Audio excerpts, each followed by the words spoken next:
सुप्रभात प्यारे बच्चों। जैसा कि हमने इससे पहले वाले वीडियो में मैंने आपको वर्ण के विषय में बताया था, स्वर क्या होते हैं, व्यंजन क्या होते हैं, ये आपको सब बहुत अच्छे से समझ में आ गया है ना बच्चों। फिर जब हमने व्यंजनों के विषय में बात की बच्चों, तब आपको मैंने संयुक्त व्यंजन और द्वित्वीय व्यंजन के बारे में भी समझाया। अब यहाँ बच्चों संयुक्त का अर्थ होता है जोड़ना, यानी कि हमने वर्णों को जोड़ा है ना। और जब वर्ण जोड़ते हैं तो वर्णमाला बन जाती है और उनसे शब्द बनते हैं। इतना आप सभी को पता है ना बच्चों। अब मैं कहूं किसी शब्द को लेके, मान लो मैंने कहा कमल, इसको बच्चों अलग अलग कर दो, इसका वर्ण विच्छेद कर दो। अब आप सबके मन में ये सवाल आएगा, वर्ण को अलग अलग कर दें। पहले तो मैम ने समझाया था कि वर्ण भाषा की सबसे छोटी इकाई है, इसके टुकड़े नहीं किए जा सकते, इसको तोड़ा नहीं जा सकता। और अब मैम कह रही है कि वर्ण को अलग अलग कर दो, तो कैसे करें? वर्ण विच्छेद क्या है? सबके मन में ये सवाल उठ रहा है ना, तो मैं बताती हूँ। अभी आपको इस वीडियो में मैं यही समझाऊंगी। ये देखो बच्चों, ये है हमारा वर्ण विच्छेद। पहले मैं आपको उसकी परिभाषा पढ़ूंगी, फिर मैं समझाऊंगी। जब किसी शब्द में आई ध्वनियों या वर्णों के अलग अलग करके लिखा जाता है तो इसे वर्ण विच्छेद कहते हैं। यानी कि ध्वनियों को या स्वरों को अलग अलग कर देना। अब मैंने आपको बताया था बच्चों कि स्वर क्या है और व्यंजन क्या है। हमारे जो स्वर हैं वो किसी और का सहारा नहीं लेते, यानी कि हमारे मुंह से जब स्वर वाली ध्वनियां निकलती हैं तो वो ध्वनि किसी और ध्वनि का सहारा नहीं लेती है। जैसे आ, ई, ए, ओ, मैं कोई भी स्वर लूं तो जब मैं ए कह रही हूं तो आपको ए की ही ध्वनि सुनाई दे रही है, ओ कहूंगी तो ओ की ही ध्वनि आएगी, है ना। और यही व्यंजन में क्या होता है बच्चों, व्यंजन स्वर के बिना लिखे ही नहीं जा सकते। हमारे व्यंजन एक तरह से स्वर उनकी बैसाखी होते हैं। जैसे मैंने बोला का, तो का में आपको आ का ध्वनि सुनाई दे रही है ना। की, तो यानी कि का में ई जुड़ा हुआ है। को, तो यानी कि का में ओ की मात्रा है ना।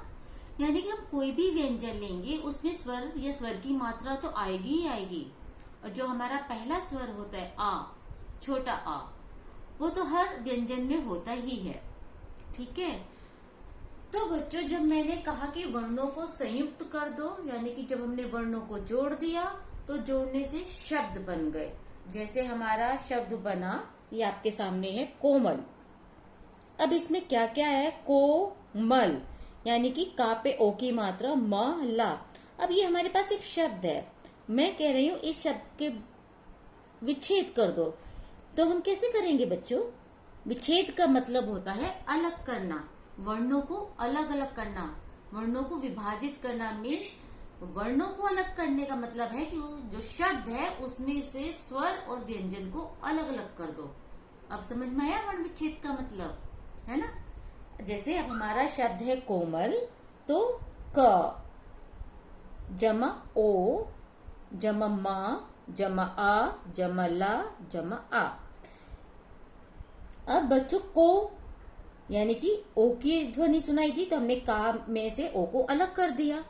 और जब किसी भी व्यंजन में से स्वर को अलग करते हैं तो उस व्यंजन के नीचे ये टेढ़ी रेखा लगा देते हैं, जिसको हम हलंत कहते हैं। ये मैं आपको व्यंजन में समझा चुकी हूँ, ठीक है। तो अब देखो यहाँ पे को, तो यानी कि का के बाद ओ लिख दिया। माँ, अब जब मैं माँ का उच्चारण कर रही हूँ तो माँ के उच्चारण में आ की ध्वनि आ रही है, माँ, तो हमने यहाँ पे माँ में से आ को अलग कर दिया। ये देखो, माँ में आ को अलग किया, माँ पे हलंत लगा दिया, आ हो गया। ला, ऐसे ही ला में भी हलंत लगा दिया और आ को अलग लिख दिया। जब हम इनको जोड़ेंगे तो हमारा को म ल, कोमल, तो हमारा ये शब्द बन गया कोमल। और अगर हम इसको कहें कि इसका वर्ण विच्छेद कर दो तो हम इसका ऐसे क, ओ, म, आ, ला, आ, कोमल, ऐसा वर्ण विच्छेद कर देंगे। बच्चों, जितने भी हमारे स्वर हैं, जब हम उनको शब्द में लिखते हैं तो स्वरों की मात्राएं भी आती हैं, लेकिन हमेशा जब हम वर्ण विच्छेद करते हैं तो वर्ण विच्छेद करते समय उसकी मात्रा नहीं लिखते, उस स्वर को ही लिख देते हैं। जैसे यहाँ पे मैं आपको दिखाती हूँ। अब मान लो हमने अ स्वर लिया तो हमारा शब्द है कलम। अब इसमें बेटा कोई भी मात्रा नहीं है स्वर की, लेकिन हमें आ ध्वनि सुनाई दे रही है, कलम कलम। तो क अ ल अ म आ, तो हमारा मिलकर बन जाएगा कलम। ऐसे ही फल, कोई भी यहाँ पे मात्रा नहीं है मगर ध्वनि आ की आ रही है, फ ल। तो फ प्लस आ प्लस ल प्लस आ, और जहां जहां पे हमने व्यंजन लिखे हैं उनके नीचे ये हमने हलंत लगा दिया। अब आ स्वर, जैसे ना ना। अब यहाँ पे आपको मात्रा दिख रही है, ना ना। तो बच्चों यहाँ पे ना के बाद हम आ की मात्रा नहीं लगाएंगे, आ लिखेंगे, क्योंकि दोनों जगह आ की मात्रा है, इसलिए हमने ना आ ना आ, नाना। पाप, पा। अब यहाँ पे पा के बाद आ की मात्रा है तो हमने बड़ा आ लिख दिया। दूसरे पा के बाद कोई मात्रा नहीं है तो यहाँ पे छोटा आ जाएगा, पाप। समझ में आ रहा है ना बच्चों? ऐसे ही अब हम ई स्वर को लेते हैं। किताब, छोटी ई है तो हम छोटी ई लिख देंगे, बड़ी ई आएगी तो हम उसको बड़ी ई में लिख देंगे। जैसे अब की, तो का के बाद ई लिख दिया, ता के बाद आ है तो बड़ा आ लिख दिया, बा के बाद कोई मात्रा नहीं है तो हमने आ लिख दिया। ऐसे ही दीवार, दा पे भी छोटी की मात्रा है तो छोटी ई लिख दिया, वा आ रा आ दीवार।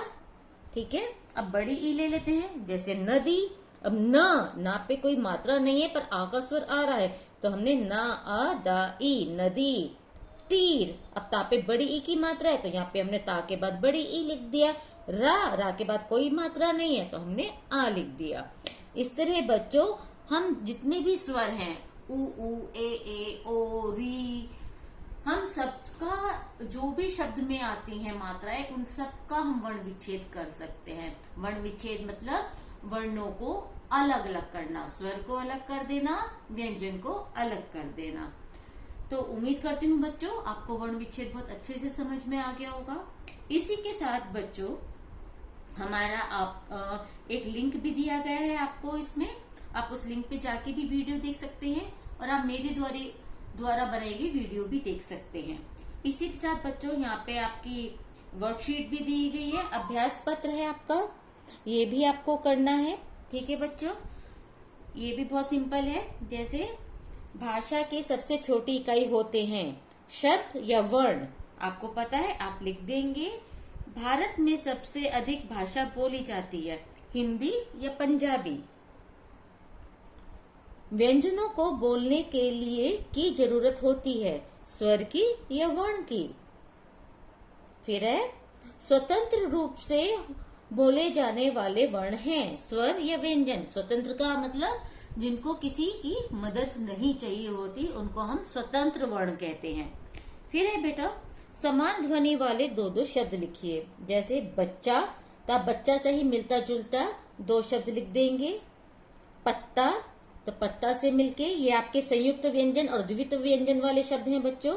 मस्त, मुन्ना, तो आपको पता है कि अब द्वित्व व्यंजन कौन से होते हैं, संयुक्त व्यंजन कौन से होते हैं, तो आप अच्छे से कर लेंगे। फिर ये बच्चों कुछ चित्र दिए गए हैं, आपको इन जो पशु पक्षी दे रखे हैं इनको आपको इनका पहला वर्ण लिखना है कि कौन से वर्ण से आरंभ होते हैं। ठीक है बच्चों, इसमें आपका बाकी दिन का भी कार्य दिया गया है, वो आप कर लीजिएगा। इसी उम्मीद के साथ कि आपको वर्ण संयोजन क्या होता है, वर्ण विच्छेद क्या होते हैं, स्वर व्यंजन सब अच्छे से समझ में आ गए होंगे। आशा करती हूँ पढ़ाई के साथ साथ आप अपने स्वास्थ्य का भी ख्याल रख रहे होंगे। धन्यवाद।